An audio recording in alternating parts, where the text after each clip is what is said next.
पश्चिम Asia की धरती पर इस वक्त खौफनाक मंजर बना हुआ है।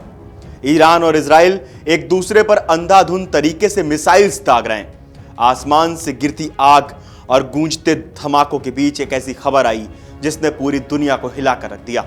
हुसैन मकलेद मारा गया, ऐसा इजराइल ने दावा किया है। अब अगर आप हुसैन मकलेद का नाम पहली बार सुन रहे हैं या उसके बारे में नहीं जानते हैं तो इस वीडियो को अंत तक देखिएगा। Brain of Hezbollah. Hussein Makled कोई आम आदमी नहीं था, वो हिजबुल्लाह की इंटेलिजेंस यूनिट का सर्वेसर्वा था। जासूसी करना, सुरक्षा घेरा तैयार करना और इजराइल की चालों को भांपना, ये सब मकलेद की उंगलियों पर था। आईडीएफ यानी इजराइल डिफेंस फोर्सेस के लिए वो एक ऐसी मछली थी जिसे पकड़ने के लिए जाल लंबे समय से बिछाया जा रहा था। जब इजराइल ने इसकी पुष्टि की तो साफ हो गया कि हिजबुल्लाह का सूचना तंत्र अब पूरी तरह चरमरा चुका है। हालांकि अभी हिजबुल्लाह की तरफ से बयान आना बाकी है।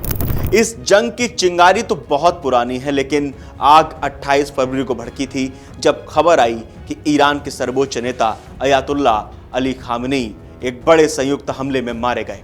ऑपरेशन एपिक फ्यूरी यूएसए की तरफ से, अमेरिका की ओर से की गई सर्जिकल स्ट्राइक और ऑपरेशन जेनेसिस इजराइल की ओर से, इजराइल की वो घातक कार्रवाई जिसने ईरान के नेतृत्व को सीधा निशाना बनाया। खामेनी की मौत ने हिजबुल्लाह के लिए रेड लाइन पार कर दी थी।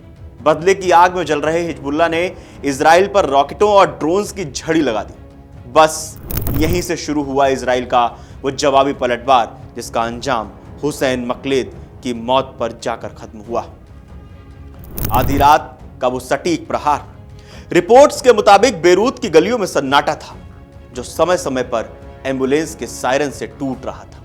आईडीएफ के फाइटर जेट्स ने लेबनान की राजधानी के ठीक बीचों बीच स्थित हिजबुल्लाह के इंटेलिजेंस हेडक्वार्टर को लॉक किया। सटीक हमला, यह शब्द जितना सुनने में छोटा है, जमीन पर उतना ही घातक है। बिना किसी बड़े कोलेट्रल डैमेज के इजरायली मिसाइल ने सीधे उस ठिकाने को नेस्तनाबूद कर दिया जहां मकलेद मौजूद था। धमाका इतना जोर का था कि पूरा इलाका दहल गया और मकलेद के साथ साथ हिजबुल्लाह की खुफिया ताकत भी मलबे में दब गई। जंग के मैदान का हाल कैसा है? चौतरफा तबाही मची हुई है।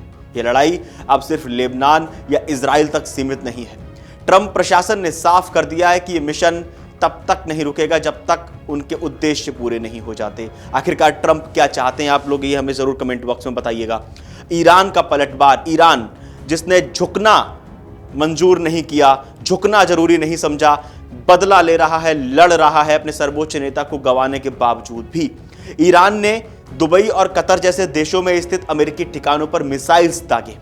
दहशत का माहौल बन गया। बेरूत में कम से कम 10 लोगों की जान जा चुकी है। लोग घरों को छोड़कर भाग रहे हैं। स्कूल अब क्लासरूम नहीं बल्कि शरणार्थी कैंप बन चुके हैं। 40 दिन का शोक, ईरान में सन्नाटा है और 40 दिनों के राजकीय शोक की घोषणा की गई है अयातुल्लाह अली खामेनी की मौत के बाद। अब आप सोच रहे होंगे कि आगे क्या होगा। तो रिपोर्ट्स के मुताबिक हुसैन मकलेद का खात्मा हिजबुल्लाह के लिए एक ऐसा घाव है जिसे भरने में सालों लगेंगे, लेकिन खतरा अभी टला नहीं है। पश्चिम एशिया एक ऐसे चौराहे पर खड़ा है जहां से रास्ता एक भीषण क्षेत्रीय युद्ध की ओर भी जाता दिख रहा है। इजराइल ने अपनी हिट लिस्ट टिक कर दी है, अमेरिका अपने इरादे साफ कर चुका है और ईरान अब अपने वजूद की लड़ाई लड़ रहा है। और वहीं जो और खाड़ी देश है, चाहे दुबई हो जाए, कतर हो जाए, ओमान हो जाए या बाकी के जो देश हैं, वो भी अब धधक रहे हैं क्योंकि ईरान ने वहां भी मिसाइल्स दागी हैं। तो ये पश्चिम एशिया का इलाका, ये क्षेत्र किस रूप में कितना ज्यादा और धधक सकता है, जल सकता है, हमें आप कमेंट बॉक्स में बताएं। इस पूरे कॉन्फ्लिक्ट को लेकर हर एक छोटे बड़े अपडेट्स आप अमर उजाला पर देखते रहिए, जुड़े रहिए अमर उजाला के साथ। अगर आप ये वीडियो YouTube पर देख रहे हैं तो हमारे चैनल को सब्सक्राइब कर बेल आइकन दबाएं और Facebook पर देख रहे हैं तो हमारे पेज को लाइक करें।